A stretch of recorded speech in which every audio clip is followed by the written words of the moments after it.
Ayan nga po mga karayuma, ang problema nga po at kumakalat ngayon is si BP Sara Impacta Jablita po. Ha? Ayan po ang kumakalat ngayon, si BP Sara Jablita po ay balak po mag-resign. Uunahan niya ng resignation. Okay? Kasi nga po, unang-una po, unang-unang topic ng isasalang ay grave threat o yung death threat.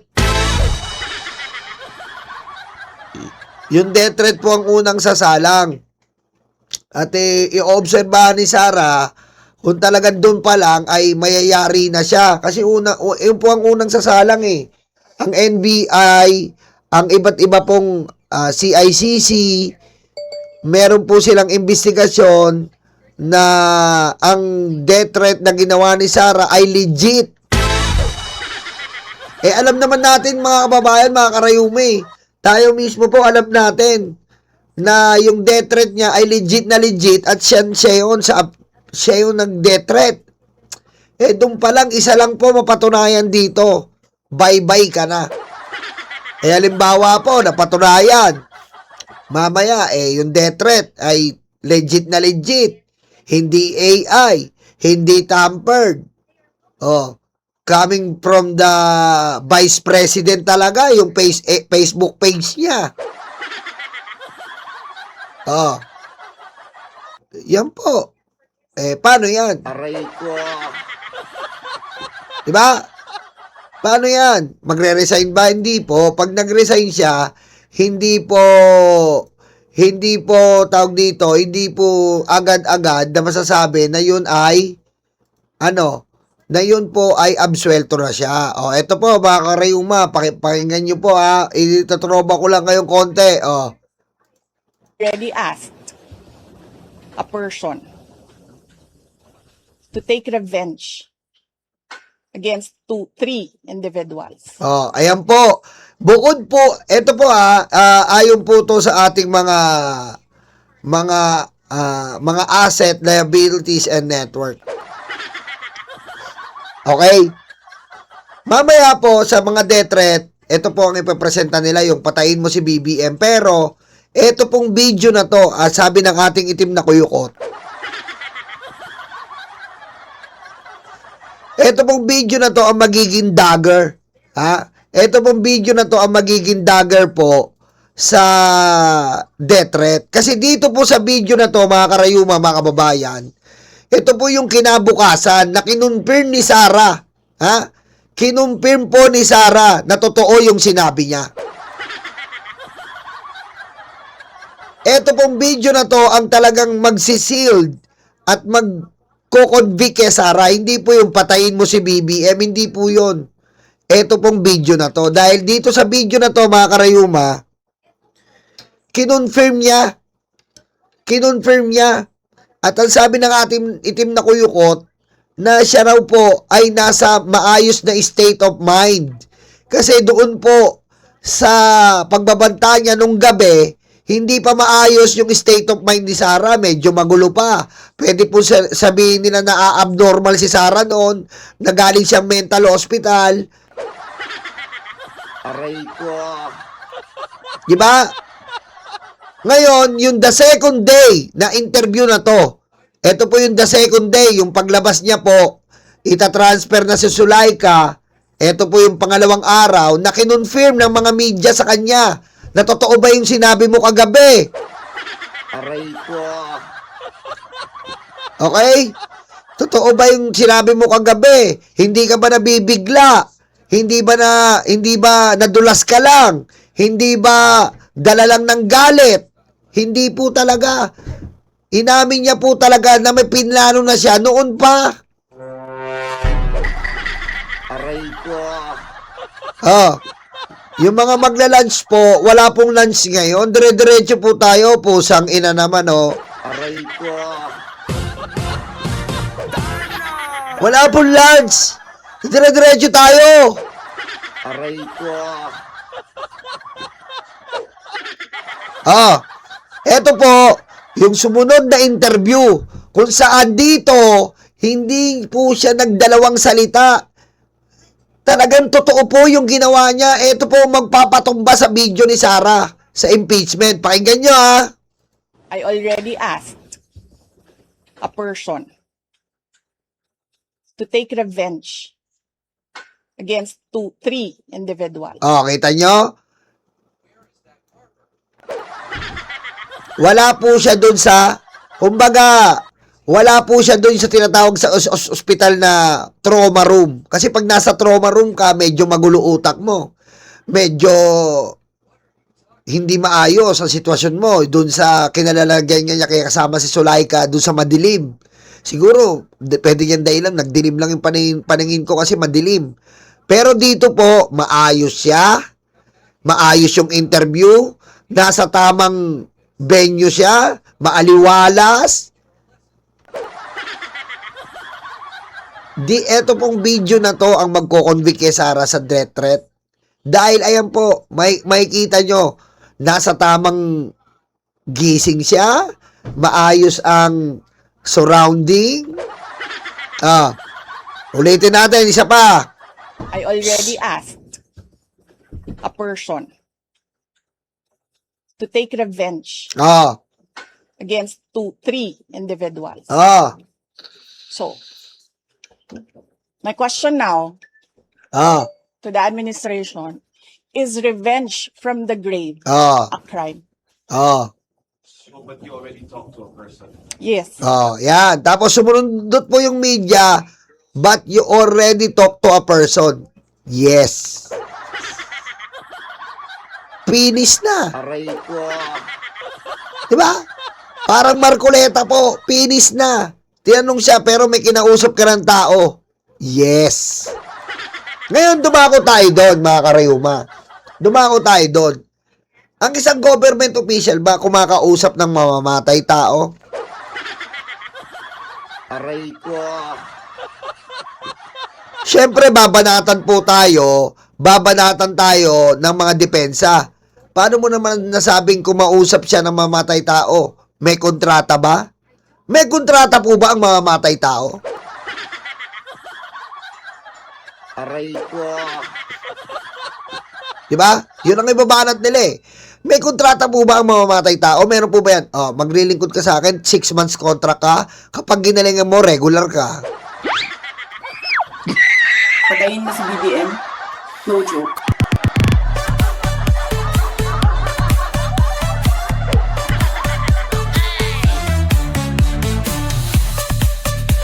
Aray ko.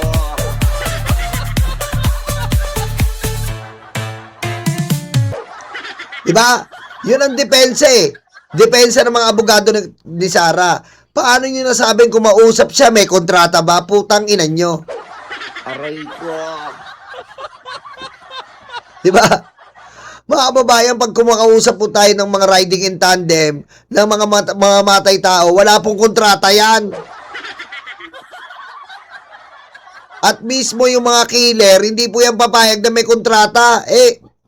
Susulat nila yung pangalan nila. Ako si Nyolo. Okay, payag ako, pipirma ka pa. Para nilaglag mo na yung sarili mo. Aray ko. Yung po ang depensa nila, nasa ng kontrata, nag-hire siya ng mga matay tao. Pusang ina, meron ba yan? Aray ko. Meron po bang malinis na maruming trabaho na bibigyan mo ng kontrata? Aray ko. Meron po bang pagdanakaw sa bangko na kontrata? Ito ang nanakawan natin. Kailangan maka-6 na bangko tayo. Nasasaan dyan sa contract. Aray ko. May ganun po ba? Mga magnanakaw sa bangko, kailangan hindi pwedeng 4 na bangko lang. Maka-6 tayo ayon sa kontrata. Aray ko.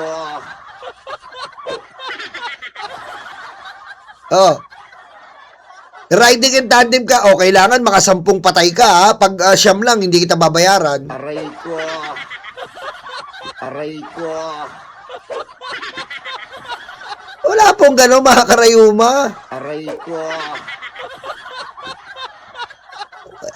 yung depensa po ni Sara Duterte na ilabas nyo ang kontrata, kailan po ba may kontrata sa assassin? Aray ko. Wala pong ganon. Ang totoo po, sinabi niya talaga na may kausap siya. Ito po yung reaffirmation ni Sara sa assassination. Pinatunayan niya na sa susunod na interview, pinatotohanan niya na talagang may kinausap siya. Hindi siya under pressure dito. Hindi po siya under pressure, hindi siya under stress, anxiety, and network. Maayos po ang interview na to sa video na to. Talagang kinonfirm niya, nireaffirm niya na may kinausap siya. Ayan po, kitang-kita nyo, wala po siya doon. Kumbaga, wala siya doon sa madilim na room. Kaya nagdilim ang paningin niya. Baka pwede makalusot pa eh. Madilim po kasi yung room, kaya nagdilim ang paningin ko, nasabi ko. Eto, tignan nyo. Maayos ang interview, maayos ang kanyang sitwasyon, maayos, at makikita nyo po na dahan-dahan at malinaw niyang binanggit at binigkas na legit na legit. Isa pa, para lang malinaw. Eto po yun. Eto ang video magpapabagsak sa kanya. I already asked a person to take revenge against three individuals. So, my question now to the administration, is revenge from the grave a crime? Kita mo? Tinanong niya pa. Tinanong niya ang administrasyon kung revenge daw sa grave a crime. Bobo talaga, abogado ba to? Aray ko.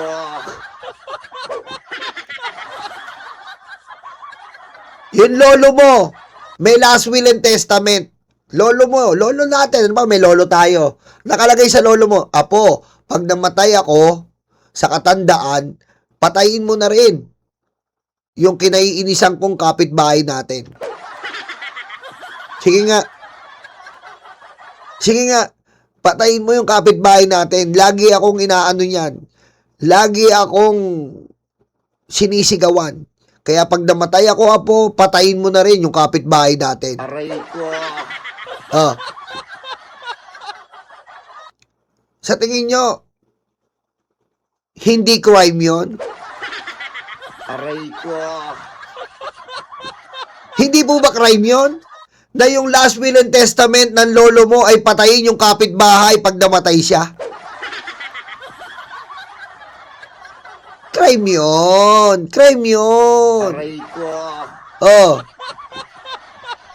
Tangina. Si Sara, ang gusto niya, tinanong pa yung administrasyon, pag namatay ba ako sa administrasyon, crime ba yun na ipapatay ko rin si BBM?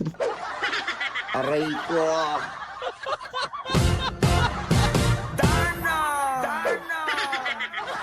Diretso. Ayan na, sabi ng media, so but you already talked to a person. Anong sabi niya? Yes. Yes! Positive! Aray ko. Siya mismo naglaglag. Meron tayong hindi imagination na assassin. Meron po talagang assassin. May kinausap siya.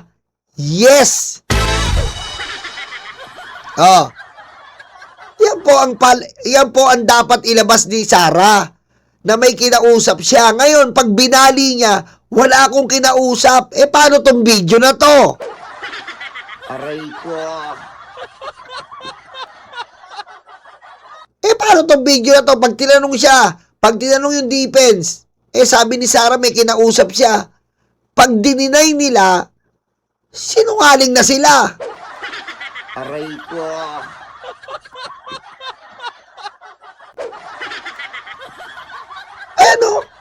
Pag dininay nila, si Sara mismo ang umamin po na may kinausap siya. Double confirmation. Unang confirmation doon sa Senate, ay sa Congress, nung nakakulong si Sulaika. Pangalawang confirmation, itong video na to. So, nasan po yung assassin? Pag sinabi po ng depensa, wala po. Abay, sinungaling si Sara. Eh, yung pagsisinungaling po ba, impeachable? Impeachable po, betrayal of public trust yan, boy. Aray ko. Betrayal of public trust. At ano pa ang nakalagay? Falsus unus, falsus demonius, falsus impactus, falsus confidentius, Aray ko. falsus Aray ko. Jesus falsus, Aray ko. lahat. Aray ko. Oh. Diba? Anong ibig sabihin nun? Magsinungaling ka sa isa, sinungaling ka na. Aray ko. Aray ko. Oh. Anong ididepensa nyo ngayon? Falsus nung unus, Jesus falsus, falsus demonius, falsus diablitus, falsus brutus, Aray ko. butus. Aray ko.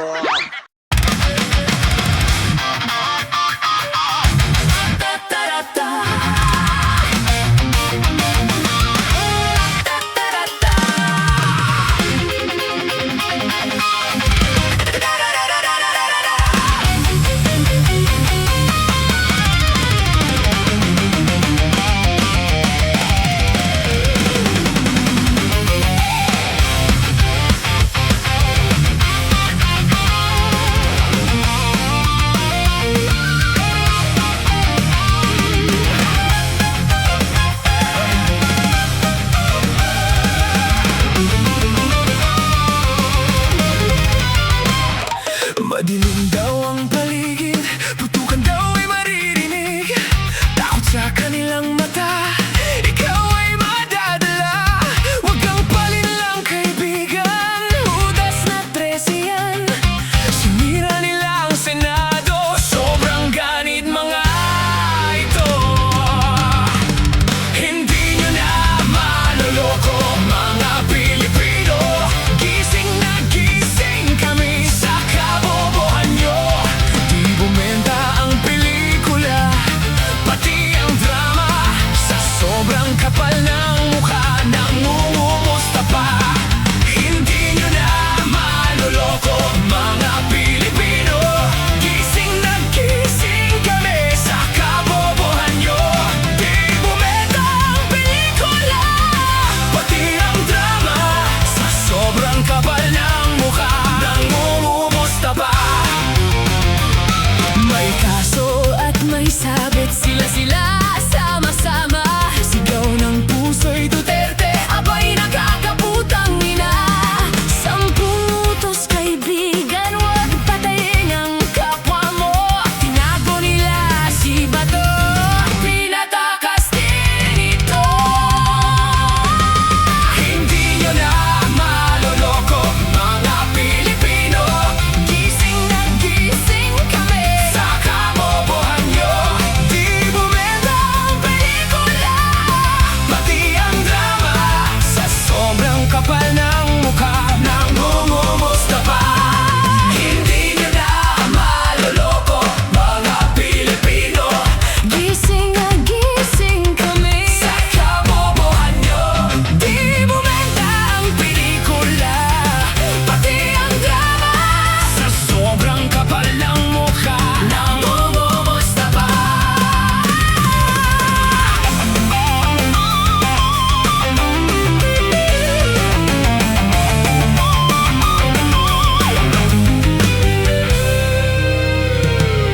Madudumi ang taktika para lang kay Sara.